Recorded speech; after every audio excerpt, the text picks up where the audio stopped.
Well, welcome everyone to tonight's virtual speaker series here at the Birthplace of Country Music Museum. We're very glad to have everyone with us tonight, and we're excited to have Tim Duffy as our virtual speaker. Before we jump into the questions, we have a few things to share with you. First, just a little bit of housekeeping. Be sure and keep your mics muted and your video turned off during the presentation, because that way it'll concentrate in on Tim Duffy and myself during that conversation rather than accidentally going to other people. If you have any questions that you would like to ask Tim, please put them in the chat, the Zoom chat box, and we will come to those at the end of the presentation. My colleague Erica will then call out the questions and let Tim answer them. Before we jump into the presentation itself, and I want to give a quick bio, we wanted to share two promo videos from Tim and Denise Duffy from the Music Maker Relief Foundation about two of the initiatives that they have been working on. The first of those videos is a short promotional trailer about their current special exhibit that is just started going out and traveling, called Hanging Tree Guitars. And so we will play that video first.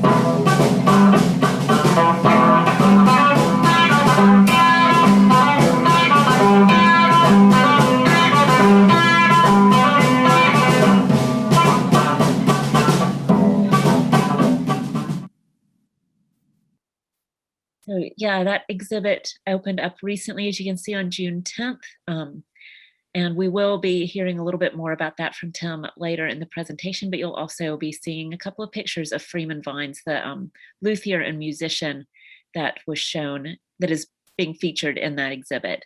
And our second video is about the Music Maker Relief Foundation's summer concert series, Freight Train Blues.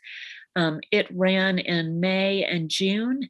And while the dates are already passed for those, you can see them on the Music Maker Relief Foundation's YouTube channel, so you can go back and watch those concerts later. But let's have a quick look at the video for that.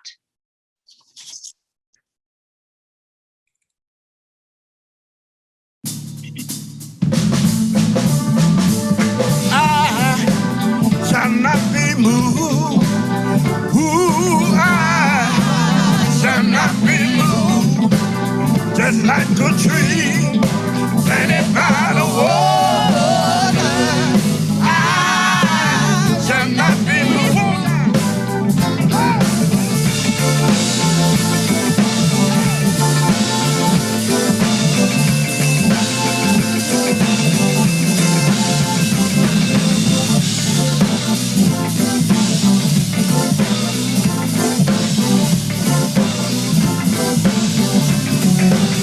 Just like a tree planted by the water, I shall not be moved. Yeah, shall not be moved. So like I said, those dates are already passed for the actual live streams, but you can see those on YouTube. So be sure and check out the Music Maker Relief Foundation's YouTube channel to catch those great concerts, including Amethyst Kia, who is a favorite around here. We'll jump into the program in just a minute, but first I wanted to just say hello and an introduction to our guest speaker tonight, Tim Duffy. This virtual speaker series featuring Tim is complimentary programming to our current special exhibit here at the Birthplace of Country Music Museum. That special exhibit is called Our Living Past, Platinum Portraits of Southern Music Makers, and it features 24 photographs from Tim done in the tintype technique of various music maker artists that he has worked with over the years. It's very much worth seeing. If you get the chance to come visit the museum, it will be on display through September 30th. So we have it for a couple more months. So there's plenty of time to come check it out. Like I said, this is on loan to us from the Music Maker Relief Foundation. For those of you who don't know, the Music Maker Relief Foundation was founded in 1994 by Tim and Denise Duffy to preserve the musical traditions of the South by directly supporting the musicians who make it, ensuring that their voices will not be silenced by poverty and time. And they support those musicians both financially through grants, but also creatively by helping them to find gigs and record their music and create albums. So they're making sure that those artists are able to be both creative and not worry about the day-to-day things that make it hard to just be creative in the first place. Music Maker gives future generations access to their heritage through documentation and performance programs that build knowledge and appreciation of America's musical traditions. And that is exactly what happens in the exhibits that they also share, from the Our Living Past, which is with us now, to We Are the Music Makers, which we had several years ago at the museum, to the Hanging Tree guitars that you just saw the promo for. But let's talk a little bit about Tim Duffy before we start questioning him on all the aspects of his work. Tim is a folklorist, a musician, and a producer, and he's been photographing roots musicians for over 35 years. He started photographing and documenting the lives of traditional musicians when he was a teenager, and he continued this work as a college student in Western North Carolina. In 1983, Tim transferred to Friends World College and spent 3 years in Mombasa, Kenya, studying Swahili musicians. During his work on a master's in folklore from UNC Chapel Hill, Tim started working with Piedmont blues artists, many of whom are featured in our Living Past exhibit and the We Are the Music Makers exhibit that I mentioned earlier. He's been doing this work for a really long time. He's made some really amazing photographs, but also resulting in some amazing relationships. And we're going to hear about some of those tonight. But first off, welcome, Tim. We're glad to have you here. Thank you for having me. We'll be also, for those of you who are with us, we will be running a PowerPoint while Tim and I are talking that shows you several of those images, both in Our Living Past exhibit, but also in the book that goes along with it called Blue Muse. That book is available through Music Maker Relief Foundation, or you can get a copy of it at the museum store. It is gorgeous. The pictures are amazing, but you'll get to see some of those as we're going through. Scotty will be sharing that in just a minute so that while we're talking, you can be seeing the images. But Tim, before we dive into your photographic work, can you tell us a little bit more about Music Maker Relief Foundation and the important work it does? I mean, I gave a brief introduction, but it's so much deeper than that. I'm glad to, and I just want to do a shout out to my godmother, Carol Meads, online. So she's known me since I was born. Welcome, Carol. So thank you there. Music Maker, it's a mission that is. You cannot cure poverty in the world. Poverty is everywhere. And we have a lot of starving children right here in the United States, and it's a crime. It could be changed very easily if we had the will to do so. With Music Maker, a lot of the artists that I fell in love with throughout my whole education, through living in, working with old time mountain musicians and Swahili musicians and country blues artists, the average income is $5,000 to $9,000, $10,000. So imagine the car payment and the food and the medicine. It's just not really possible. And so we really can't afford to give everyone $20,000 a year to really significantly change their lives. But the artists that want to partner with Music Maker are interested in what we have to offer together, because the music they carry on is not popular music in their communities. You have to realize this is archaic music that's not popular amongst their generation, that they heard maybe from an old uncle or a grandmother or a neighbor, and they chose to keep this music alive, to bring it forth. And if Music Maker can partner with them, record, get their stories heard and be seen, and achieve what all artists want, is timelessness and immortality. If we can help an artist achieve that, the cultures that I'm interested in have given so much to the musical world. There's not one popular music that's unaffected by the music that was created in the South. And in the history of America, the poor have been vastly undertreated. And so this is a great way, if they want to partner, so their legacy can continue. And looking back after, plus 30 years of doing this, or, 27 years of foundation, I've lost over 400 of my friends. And so, but they live on. And if through documentation and getting the music out there. And so that's the essence of what we're trying to do, is trying to help these great unsung heroes of small places. The great Alan Lomax, the folklorist, called it cultural equity. When I met him at school, he told an amazing story. When he went to Haiti in the first time in the early 50s, there was very little folk music and Haitian culture left. And he brought down his recording gear and recorded the music, his huge speakers, and played it back for the community. They were dumbfounded to hear the music played by this white guy coming through these speakers. And when he came back a few years later, Haitian culture music was thriving.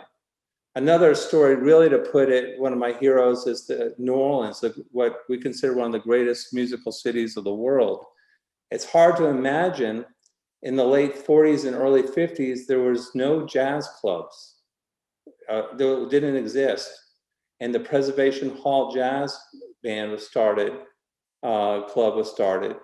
And now, jump ahead to now, there's jazz clubs in the town, and it's thriving, and it's, so, in a sense, that's another aspect of what we do is, and we continue to go into small communities, and you don't know the effect, like in artists in the exhibition today, like Boo Hanks from Virgil Island, Virginia, Buffalo, Virginia, a very tiny, tiny little town.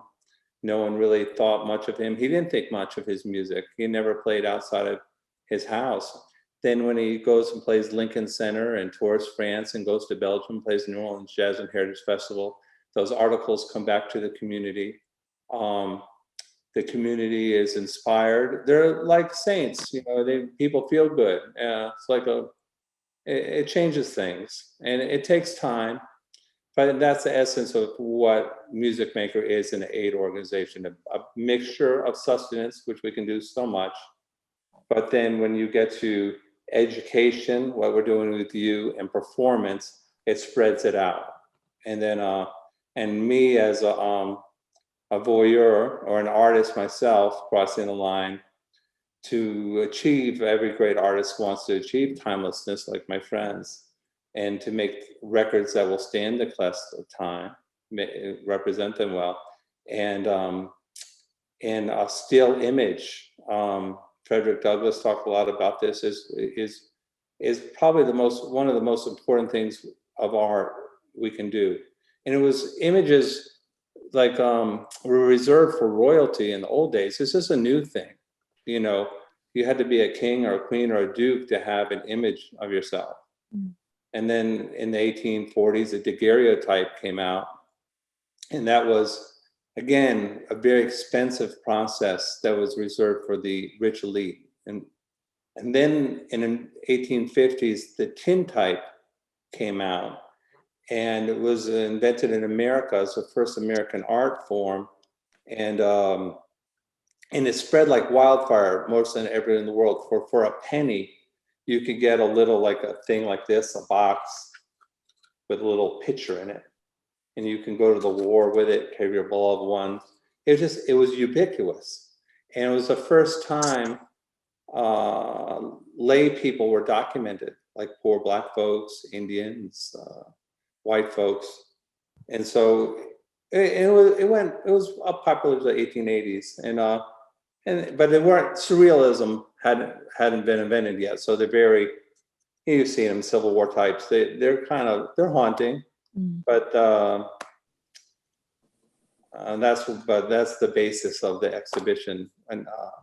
But they're timeless, so they're timeless, and they're one of ones. There's not like a film or a digital thing. There's that one, and there's no other. So that's very special in a sense.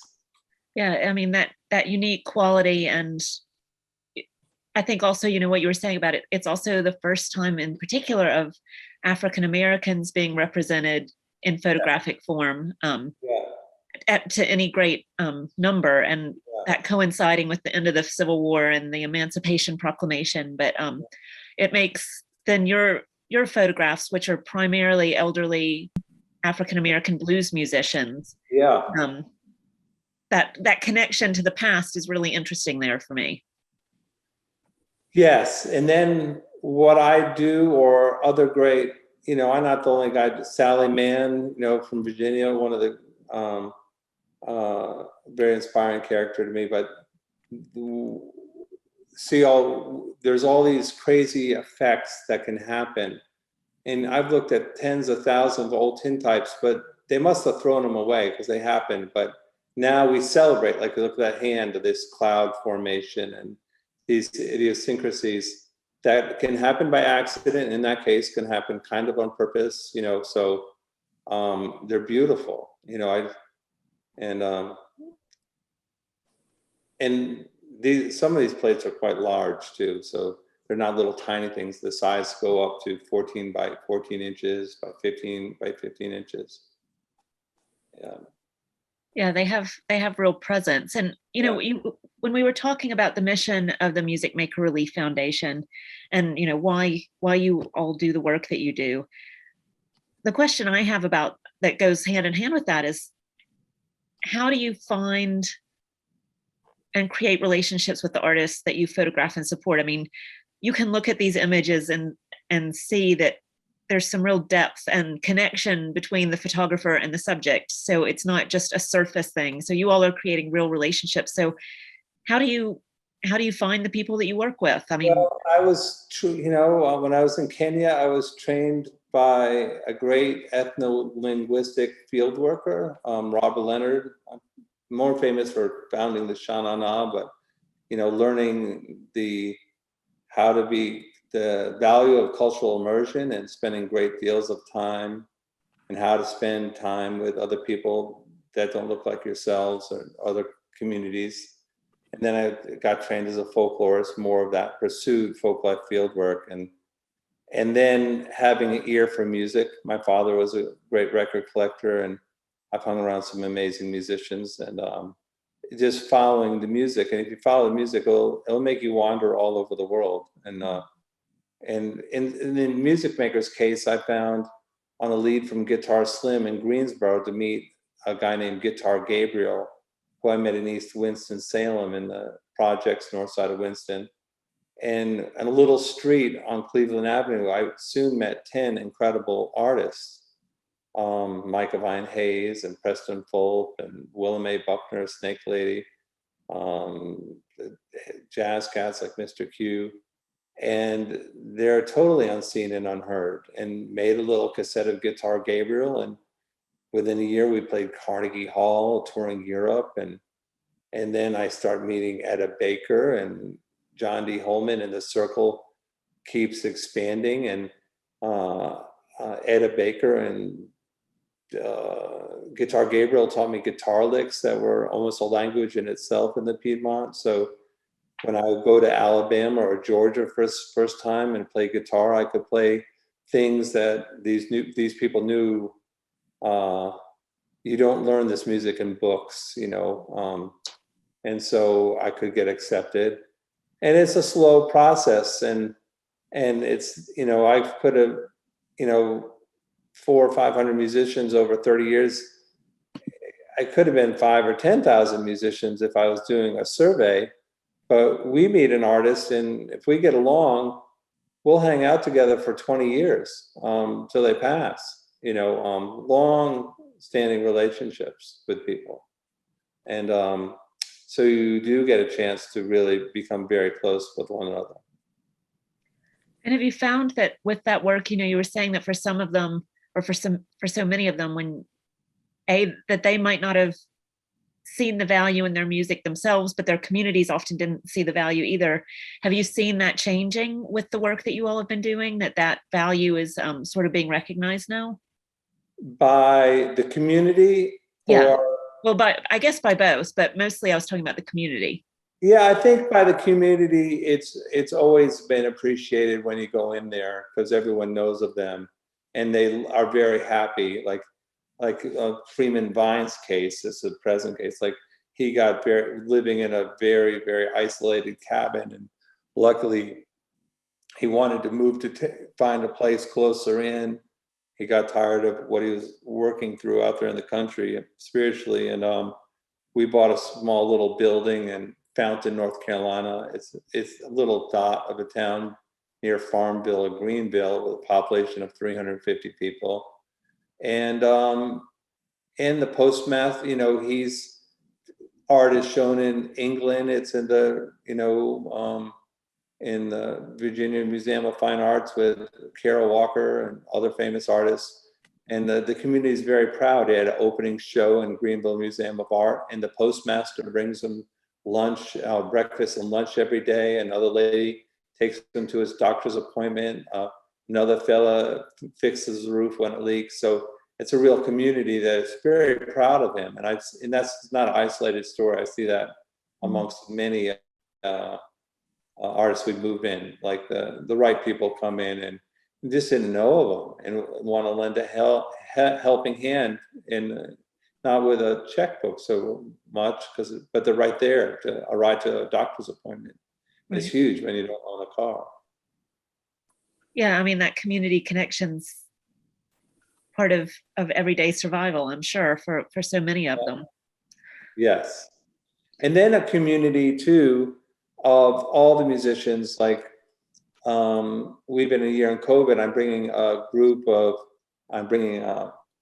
to Telluride Blues and Brews Festival, who supports of us. It's like one of the top blues festivals in the United States. And I reignited the Gospel Comforters, a group that has two rock and roll Hall of Famers. One brother sings with the Soul Stirrers, one with the Staples Family Singers, but they made records in the 70s, and I had them reunite to play that tour, and they're all going out there.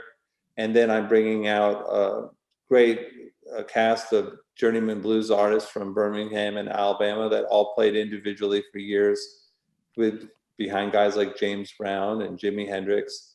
And they'll go on the road and meet each other. And when they come back off the road, they'll share numbers and they start talking to each other. Mm-hmm. And we have even little Willie King, who's in this exhibition, lives in Duck Hill, Mississippi, and very tiny little town in Mississippi. And he's friends with Alabama friend Slim from New Orleans. They talk every day. And so that's another community we built amongst the musicians themselves, because they're isolated geographically, but now just to know of each other out there, that seems to bring a lot of happiness to everybody. And you also pair them up with some younger or more well-known artists, is that correct? And sort of we can. The most famous being Kenny Wayne Shepherd, a big giant blues rock guy, or Rhiannon Giddens, people know of her, the Carolina Chocolate Drops, and Dom Flemons. We helped launch that group for 9 years, and they did a record with Joe Thompson, an old African-American fiddler they met. And then, Dan Auerbach, of the Black Keys, a giant rock and roll band. He's recorded Robert Finley and pushed him very hard. He got on I met him on the streets in a little town in Helena, Arkansas. And a year and a half later, he's playing on America's Got Talent and touring with big rock shows. So it's fun when people get in and lend a hand. The first pop star, when I started the organization, B.B. King, I was traveling around helping make a record, a very big record he did called Deuces Wild. And we talked a lot about the work of Music Maker. He is a firm believer in it. And he said, just follow the music, get it out there, and people will enjoy it. Yeah.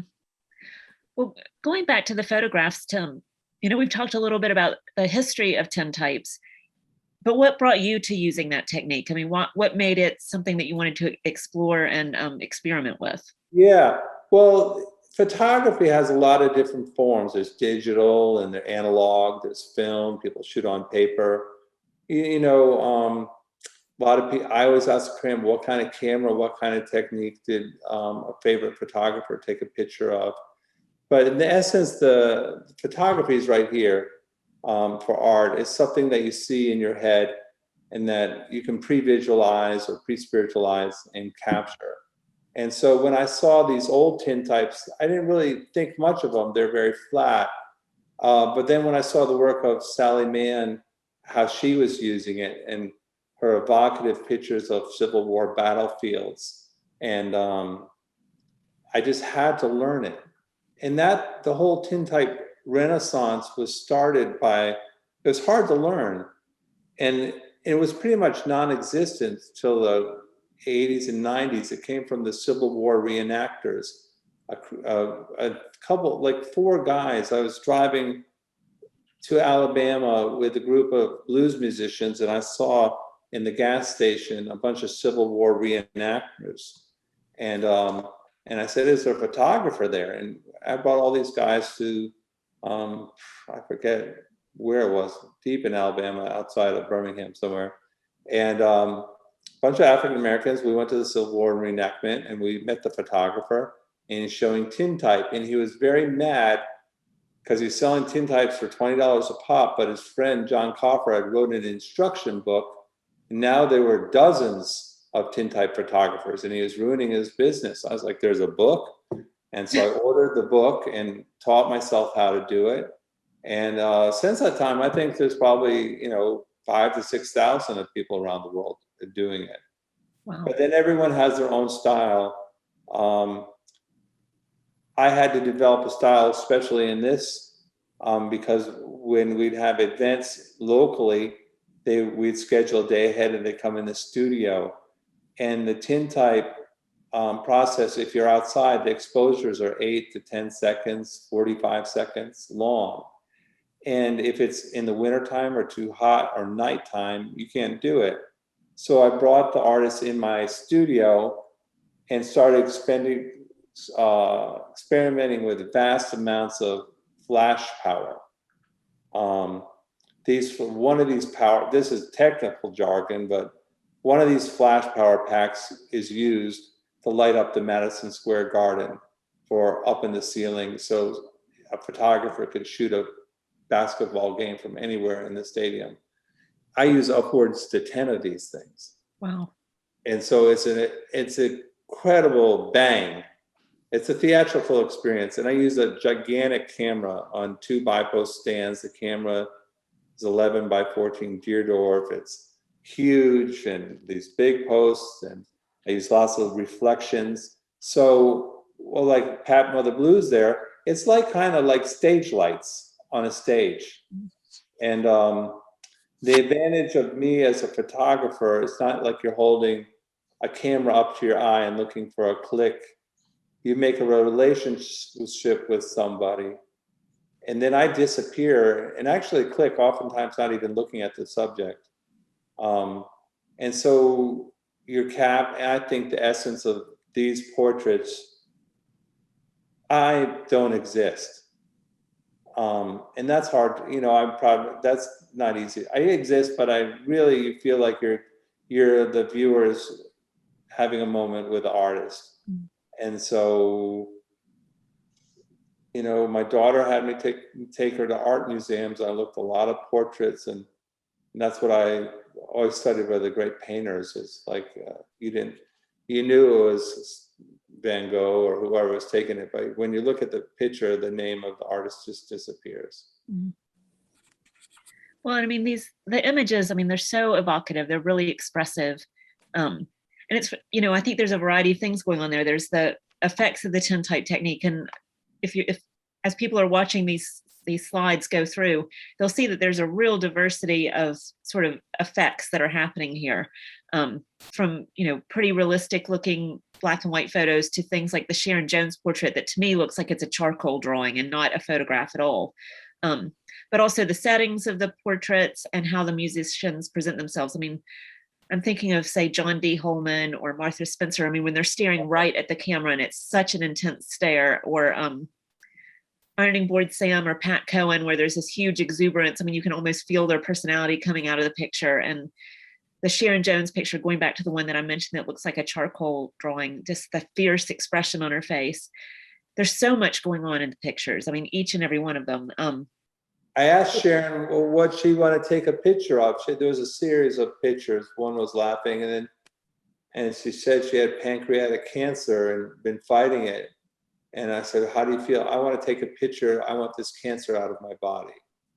And that was that picture. And sadly, she just died a few months after that shot. She couldn't do it. Well, I mean, you definitely see the expression in her face of that fight that you're talking about. But when you're making the decisions about how to do the photographs as a photographer, and there's that creative collaboration that goes on between you and the artists that happens within the process, how does that influence the end result in the picture? I mean, what do you think is happening there that makes these pictures so expressive and evocative, that's between you and the portrait? Well, we trust each other, and we love, and we trust each other, and they're unguarded. And I'm not a highly, I am pretty technical photographer. I'm not a highly technical. I'm more a blues or old music. I hope you get a feeling of who that person is, and what. Even that's a tough art picture of Albert White. He's a strong guy, but he was going through some tough times, and I took that picture. So I'll go places with them that something I see in them and want to get, and want to express. And they trust me to do it. Or like that was an unusual picture. Dom and Vania came to visit me at my studio, and Dom said he had made a broom for his wife, and they were going to have a wedding today. And he wanted me to take a picture and he laid down the broom, and they jumped across, and that was a wedding photo. And stop action photo is highly difficult in tintype. I could do it because of the amount of flash, but what a fun little shot, and I capturing a moment. And Willie King, the blues. I don't know how to say it. That if you listen to my recorded music, I think you get the same expression, very unvarnished, evocative. Again, something I wanted these portraits. If you flash back 100 years from now, I want them to look. And even when you look at these portraits, I don't think you'd have a hard time saying when that picture was taken. Was it taken in 1800, or was it taken yesterday? Was it taken 30 years ago? And a lot of the musicians I record, if you listen to their music and don't see their picture, you have a hard time putting a date on them. Yeah. And I think, well, there's the one with Martha sort of staring at the camera. I love this picture. I mean, she's a local artist, so she's a friend of BCM.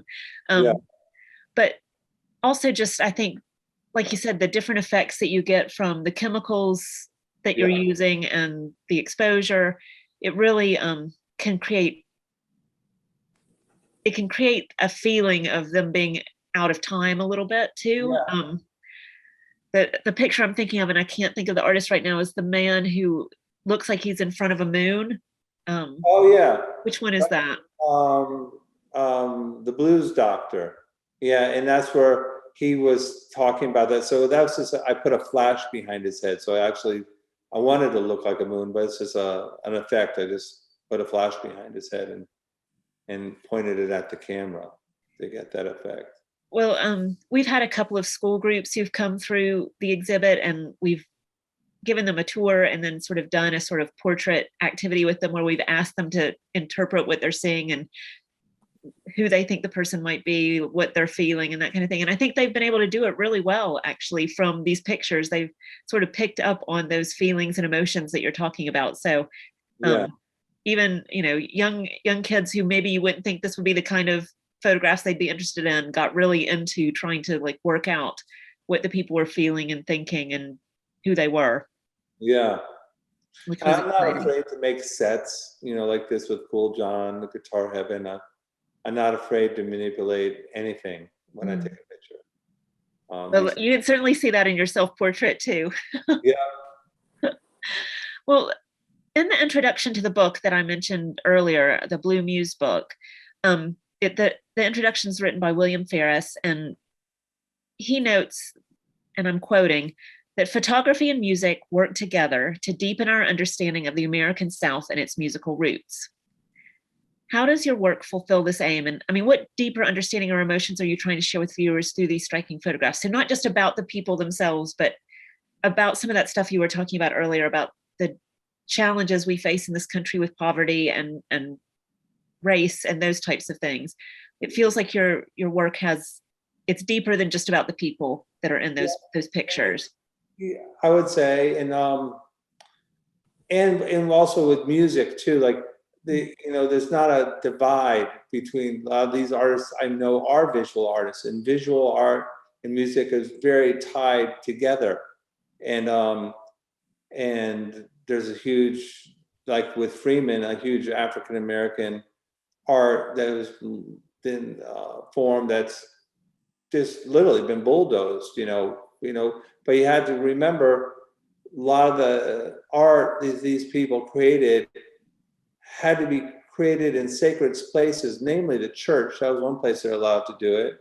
Or maybe put the art in a graveyard, decorating their ancestors, or hidden in plain sight in front of you. And it's up to the viewer to get out of the art and understand what's going on around them. So that's an act of seeing and being. And so I don't know if I answered your question, but this is a good one with Cary Morin, helping when I took this picture of Cary as a Crow Indian, and he looked at the shot and said, wow, I never thought I was Indian enough. Edward Curtis, the famous Indian photographer, took pictures of his great uncle, and they always looked dark skinned. And he realized, I had to explain to him it's orthochromatic process that doesn't see blue and has red in it. So it makes the skin look darker. And that blew his mind. And so it can be a healing process, the whole thing. It can be surprising. But music in the South and the music that these guys create is art, and it's often really segregated from high art, symphony and opera, and the people sell a lot of records as not important. But like anything, that the music that these guys represent and women create is the aquifer of all art, in which all of these people draw from every day. And just how our society is built is you steal from the poor and just move away, and ignore them and stick them further down into the ground. That's how our society works. So that's not my goal. My goal is to celebrate the teachings of Studs Terkel and Alan Lomax, the work, the art of the working men and women of our country. Well, we've seen quite a few images going past, and you've mentioned a few people in particular, but do you have a favorite story or two about any of the artists you've worked with and photographed? Just some. Well, I love them all.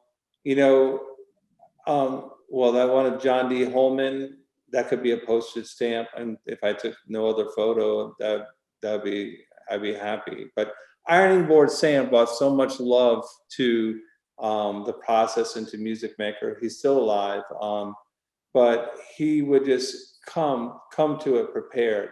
And Boo Hanks from Virgilina was old and knew he didn't have long. He just loved and sit patiently for as long as I wanted to take pictures of him. And the ones like that picture of Alabama Slim, he was a completely unknown musician, and then to see other record companies and other festivals pick up on him through visually, and then discover his music and get a record deal, and help them. That's just always amazes me, because I helped someone else see what I saw. And I think it might be one of the pictures that's coming up. So I'm just trying to see if it is. I made this PowerPoint earlier and I can't remember what order everything is in, but I had a question about one of the artists. I'll come back to it. Do you have a favorite photograph yourself of all these tintypes that you've created? It maybe, out of this series, that's one of my favorites right there. I love Hands and Faces and the joy of Iron and Board Sam, and he makes me happy when I see that one. And the next body of the work is, you'll see when I talk Freeman Vines and his hanging tree guitars. The first picture I took of him with these guitars hanging over his head. That's just been, I've embarked on a 6-year journey with that fellow since that photograph. So that was a powerful one. But every picture means something like these. It's a long time to get to it. And you have to imagine when a digital or a film photographer sets up for a session and brings in someone for a day, they may take 100 to 500 shots. I take 2, maybe 3, sometimes only 1 out of a 4-hour, 5-hour, or a whole day. And so the whole process really slows everything down, and there's so much work after you take the picture. You have just to get the print. It's that once you snap the picture, it's another 20. The whole thing's a half hour to make one shot. You don't have time to do it 5 or 6 times in a day.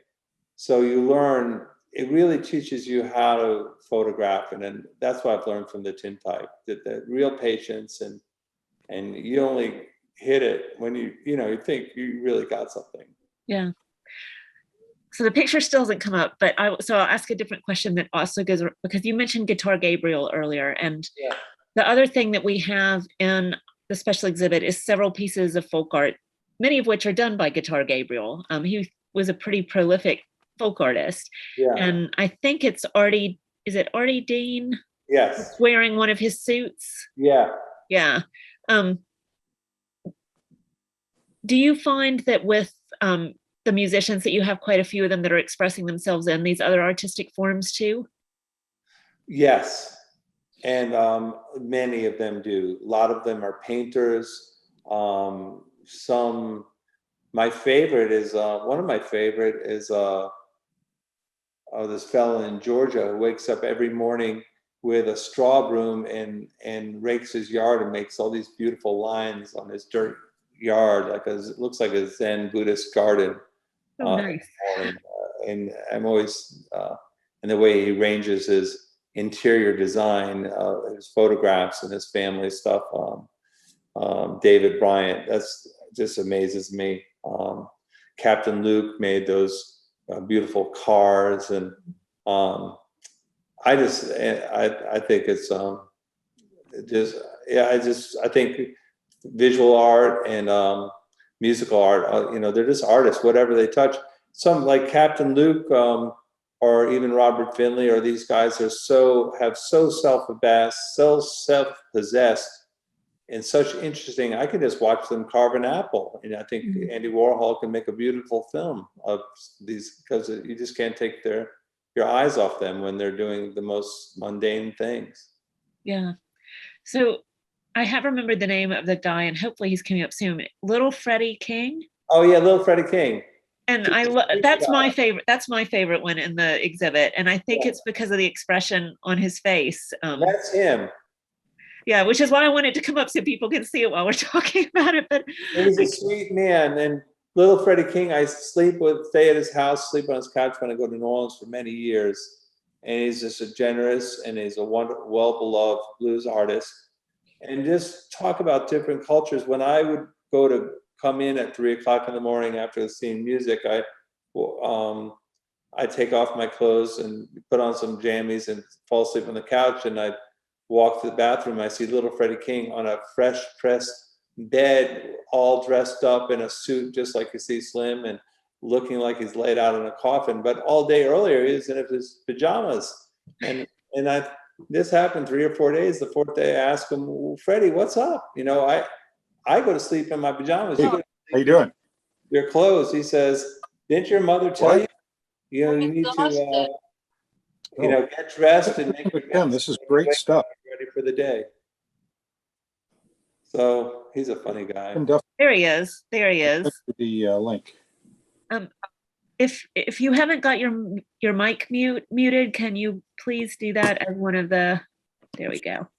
But yeah, I think what I liked about him is that sort of beatific expression on his face. But then when you read the caption in the exhibit, he had a pretty crazy life, it sounded like, too. I mean, being stabbed on stage, being shot on stage, working in those really rough clubs in New Orleans. Oh, the roughest. And still, and he has, in New Orleans, still a rough town. He still lives in a rough place. And he's an amazing man of faith. And that's the spirit of a lot of people that always impresses me, of people who've had such hard times that have overtaken, they experience joy. Even Iron Boy Sam, who's had a stroke, and he's 82, and he said, Tim, earlier this year I went to see him, I had no idea I'd live this long, and I have no money, and I can barely move around. I can make a choice. I can be miserable in my miserable situation, or I can find peace and joy in it. And I choose to find joy. And that's what these guys really do. And maybe they have nothing else to turn to, but faith can move mountains, and songs can go through steel walls. And that's the journey these guys are on. Well, and I think a lot of that shows in the pictures, like you said. I mean, there's a lot of determination there, and a lot of joy, like you said, even in some of the fiercest expressions and hardest times that you've been talking about.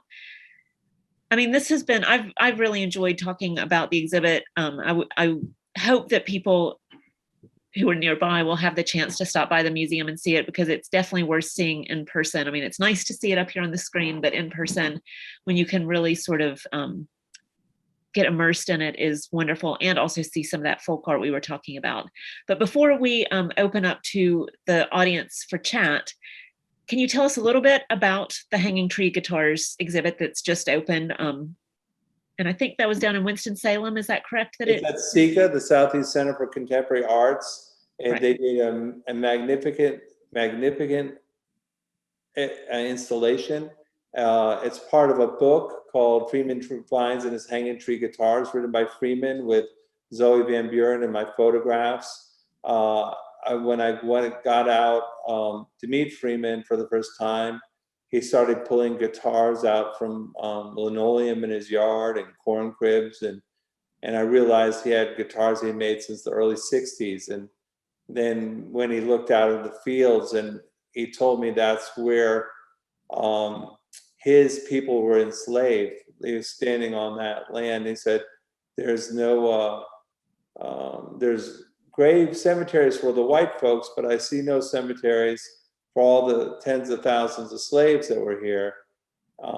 Does that mean I'm walking on my ancestors? And he explained to me that anything he picks up from the ground and makes into a guitar could have the blood of the root of his family in it.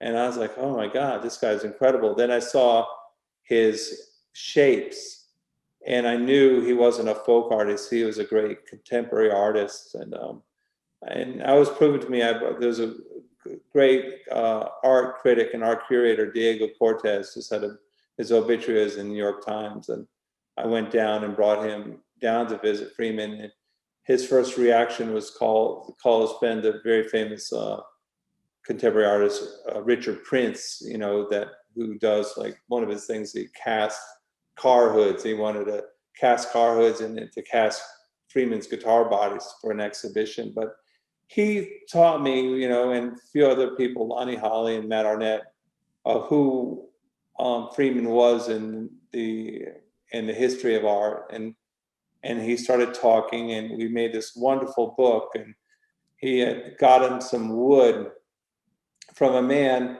as a boy that attended a lynching that his father was involved in, of a man right down the street.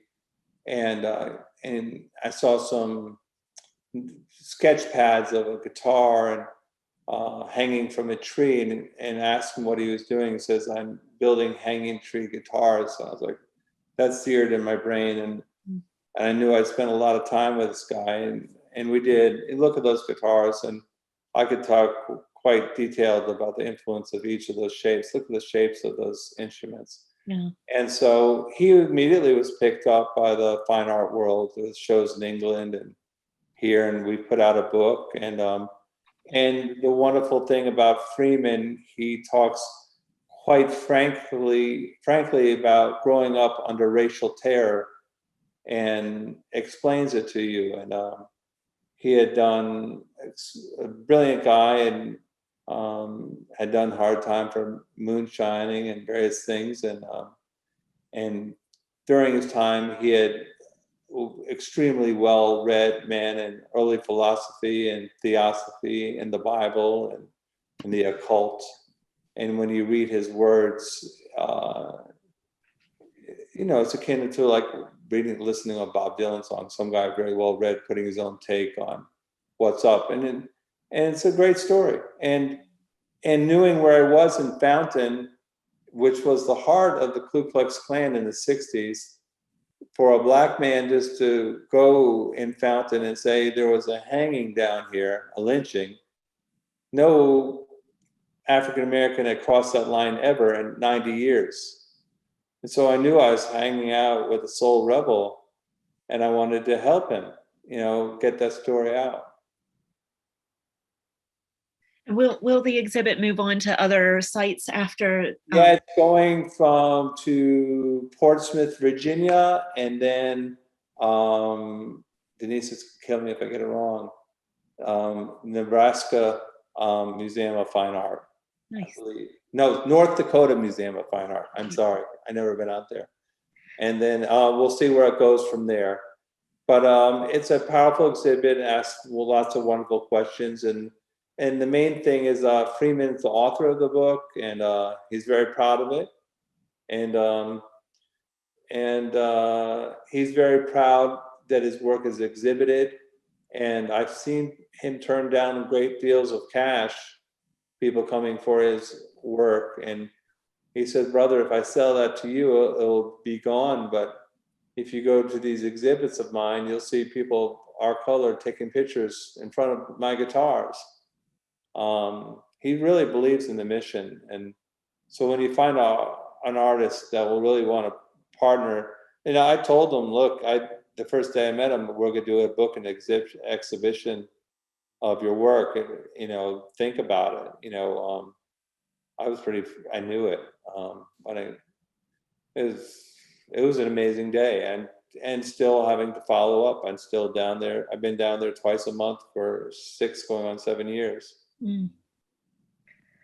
Well, before we jump into the last, to the questions from the audience, what's next for you project-wise? What will you be sharing with us in the future? What I'm really into, and the COVID stopped me, is sacred soul music. It's like following the roots in Eastern Carolina through Freeman. He introduced me to his group, the Glorifying Vine Sisters, a gospel group that's been together since 1958. And I started going to hearing all these little performances. And I'm a folklorist and ethnomusicologist and music lover. I've heard Black gospel music throughout the South, but I never heard anything was happening in Eastern Carolina. I quickly determined it's probably one of the greatest Pan-African musical movements alive. And these guys play what you could easily arguably say soul music was created from. James Brown got his first band from there. Maceo Parker's from there. It's just that place. And the music is so intergenerational. Probably goes directly back to the late 1600s, early 1700s, because the families haven't left since then. Mm. You go see family bands that have 4 generations in one band. And so it's a living continuum, breathing music. And we're issuing records on Bible Entire Records, and I bought a studio where Freeman House could take the front half and start photographing them. Now COVID started lifting, I'll go back to putting that body of work together. That sounds good. We'll look forward to that. I think that's everything from me, but I know that we've got a couple of questions in the chat, and I think a couple of others that might have come through in other ways. So I'm going to hand it over to my colleague Erica to lead the chat, and then we'll close up with a few more bits of information. But thank you very much, Tim. This has been fascinating. Thanks for having me, and thank you for exhibiting all our work over there in multiple. It's a great honor. It really is. Well, you all are one of our favorite partners, so I think we'll continue to work with you in the future for sure. So I'm excited to hear about new work. I love that word, partner. Let's go down the road together. So Erica, can you let us know what the first question is? Yeah, we've got 3 questions to get us started, and if anybody has more questions while we're answering these, just feel free to put them in the chat and I'll add it to the list as we go. So the first one, you had talked about the size of your camera and your setup and how big it is. But I know one of the things that made tintype photography so popular was its ability to travel. Do you ever travel with your equipment? And what is the difference between doing an in-studio shoot versus an off-site? Oh, that's true. And if you look at the old pictures, they have things called wet plate wagons. They're horse-drawn wagons that would carry the studio to the place from town to town. I found an old trailer that was used for phones at festivals. And so a phone booth trailer, and I took out all the phones, and I can stand up in it. I put water in it, and a couple tables and a sink and red lights and air to move it. And so I set up a lot on location with it, and I just pull up. I did these small things with a little box and everything, but I like big spaces, so I can just have everything set up and the cameras, and I can go in there and have a dark room in the field, just like they did in the old days, just pulled by my car. And that's a lot of fun. And I've done it in the summertime, in the wintertime. I'm looking forward to getting back out there. It's a very physical process, and you have to be so tortured by the image in your mind that you want to get yourself to go do it. Okay. So the other question was, do you use any other mediums, or is tintype photography? Oh, I'll take anything. I love cameras. I've been shooting a lot of medium format digital cameras now. I shoot film. I shoot 8x10 film. I just don't have enough time. So but I really got into large format photography in 2013. We launched the Carolina Chocolate Drops, and I just really wanted to really study. I did a lot of photojournalistic. I carried this small, tiny cameras for years, and I think it fit in my pocket and do that. But there's no point of thinking that I was not part of the situation. So I just went all in. I'll bring all the stuff. I'll rearrange stuff. I'll do whatever it takes to make a picture. I've joined the dance with my artists. I'm not stalking the decisive moment like Henry Cartier-Bresson, trying to be outside. I am in the scene, part of the scene, with his wet plate wagon, stinky chemicals, big lights, and it's an event. I think musicians like event. Everyone in a small town likes an event. It's fun to go watch. Mm-hmm. Yeah, I would love to see the wagon sometime. Yeah. That seems very cool. So another question was, do any of the artists that you photographed, do they ever use your tintype photographs as for their marketing or promotional or album? Oh, of course, very much. Lonnie Holly, he had a huge record. He used one of my pictures on the cover with no title, just a solo picture. Willie Farmer from Bible Entire has one of his pictures. Robert Finley. The photograph, throughout the career, I have this outrageous connection with Europe. I have toured, Europe since the 90s, every year, 2 or 3 times a year since 91 with our artists. And I can take a picture and send it to my agents who have known me. They don't even, if I say they're gonna like an act, they don't even question me, but I'll send an image, and the image, they'll say, Tim, just send me an image. And if I send the right image, they can book a tour without the music. That's how powerful the image is and how important it is. And think of your favorite rock and roll or your favorite Madonna cover or album cover, how important that image is. And it's very powerful. What got us into doing museum work was a guy, an old civil rights activist from Birmingham, Dr. Burt. His mom was trained in nonviolence from Coretta King and very much part of the bus movement. And we brought him, he had an incredible presence, done hard time. When he walked on stage at Lincoln Center, people gave him a standing ovation before he started playing. That's the kind of presence he had. But a picture of his became street art in Montpellier in southern France. And not just one huge mural, many murals throughout Paris and France. They fell in love with Dr. Burt. And he came back and said, Tim, I came back from a tour. I went to this cultural center, a little museum in Montpellier. And the curator says, look up in the ceiling. And he looked up the ceiling. There was one of my photographs mounted in the ceiling. And Dr. Burt said, well, I said, well, anytime anyone comes in my museum, they're going to have to look up to you.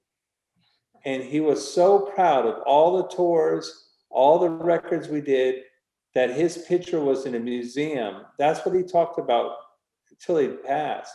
And that's when, that was the inspiration for me to figure out how do I get pictures of my artists in museums.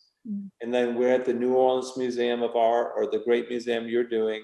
Most of these museums, again, are set aside for royalty or really famous people. And so if you can get these people inside, and I think the picture of Vania Kennard, Don Fleming's wife, and Noma, my wife, tells a great story. It's true. A bunch of young kids were going past the gallery with Dom and Vania and I looking at her picture. And a little girl saw Vania, then looked at Vania's pictures on the wall and looked at her friends and started jumping up and down. I want to be on the wall. I want to be on the wall. And Vania said, you can be on the wall. You know, it's your turn. And so that's the power of this. Like, I love motion pictures. We all love films, but I love a still image and the power that it creates. Your images are really powerful. They can spend ages just staring at them in the museum, or especially the eyes. I think Renee talked about that a little bit earlier. Just the way that it captures the eyes of the artist in a lot of those photos. Just, I love it. We did get another question in the chat from John Hatton, so thank you, John. Do you have any interest in recording or photographing Pacific Rim musicians? Pacific Rim, I used to hang out with a lot of Samoans with my good friend Taj Mahal, and I would love to. How would I get down there? You mean like the West Coast or Australia, or the, you know, anybody, anyone who wants to bothers to find me and take a picture, I'm a pretty easy target.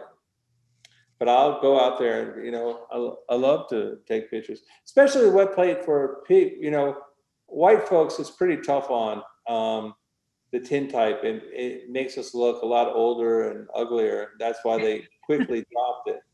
But for anyone that has any tone in the skin, it's just a gorgeous process. And I can always talk about that, you know, as early on, you know, photography, with the tintype, we went away from it. Kodak and everyone, they wanted to make pleasing pictures for white folks.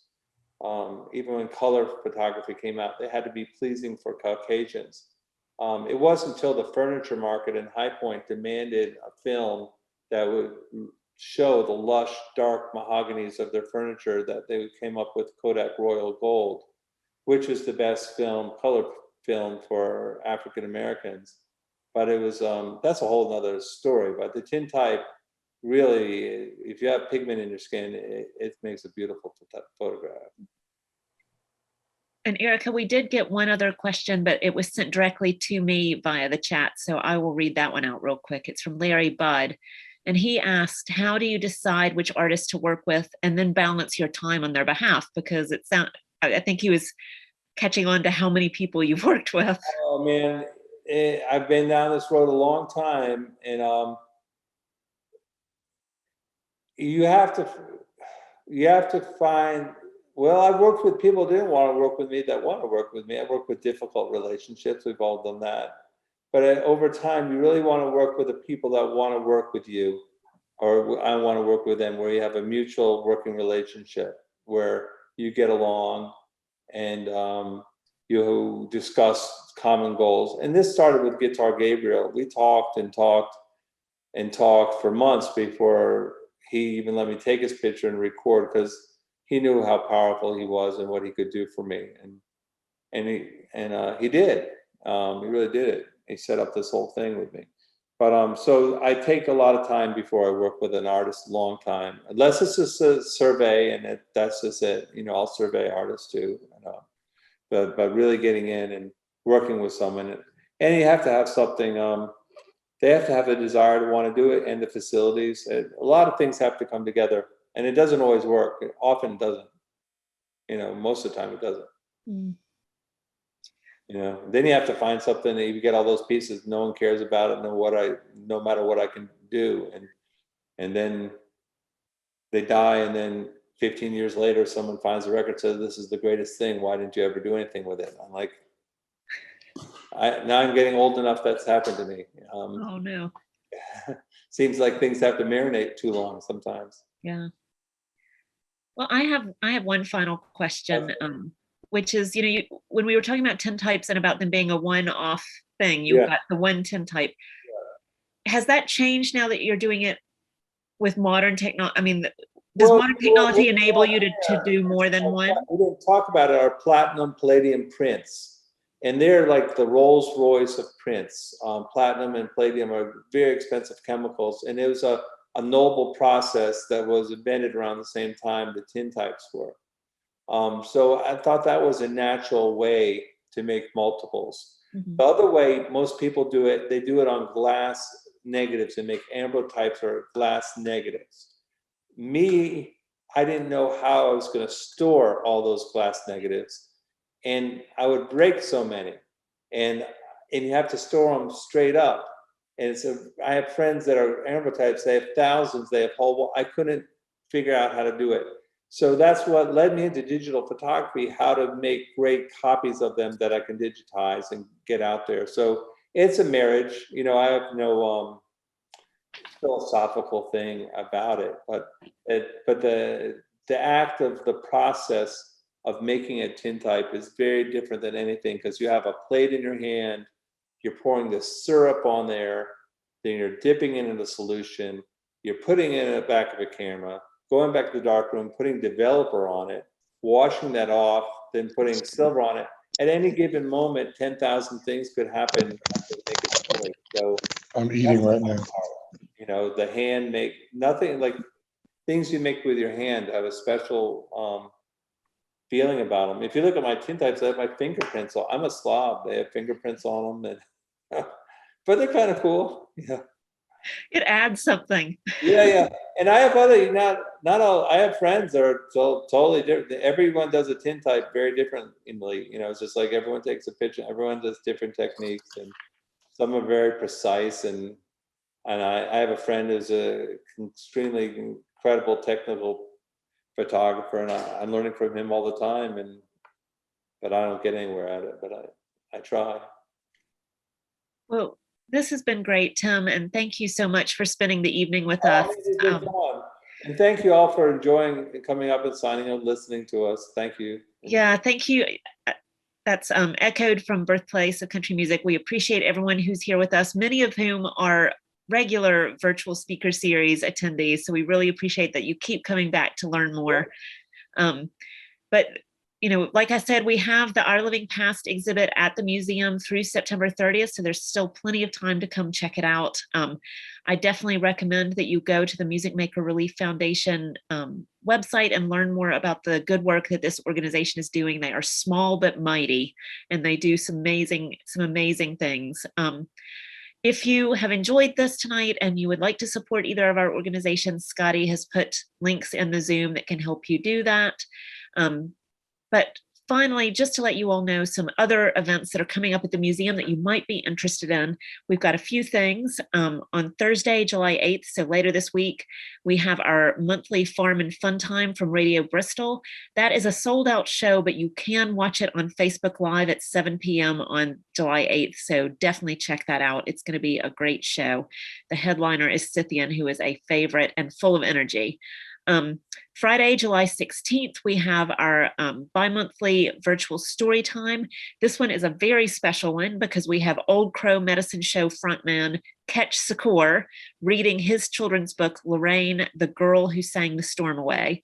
That will be released at 11 a.m. on the museum's Facebook page on July 16th, but then you can also go to our website and watch it there. So that's good for both tiny tots and the young at heart. So everyone can enjoy that. Thursday, July 22nd, we have our next Radio Bristol Book Club meeting on Radio Bristol at 12 noon. We will be talking about Sharon McCrum's Appalachia and listening to some amazing Appalachian songs to go along with that book. And then our next virtual speaker series is Tuesday, August 3rd at 7 p.m. We'll be talking with MTSU recording industry professor Charlie DeHaan about Henry Glover, the musical alchemist of King Records. And you can go onto our website under the events tab to find out more and pre-register for that event.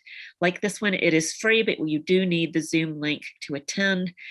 We are not going to do a virtual speaker series in September because that is the month of our annual music festival. And it is going to be crazy for us to do anything besides festival that month. So we're taking a break, but we will be back with the virtual speaker series in October, November, and December. So keep an eye on our information online about that.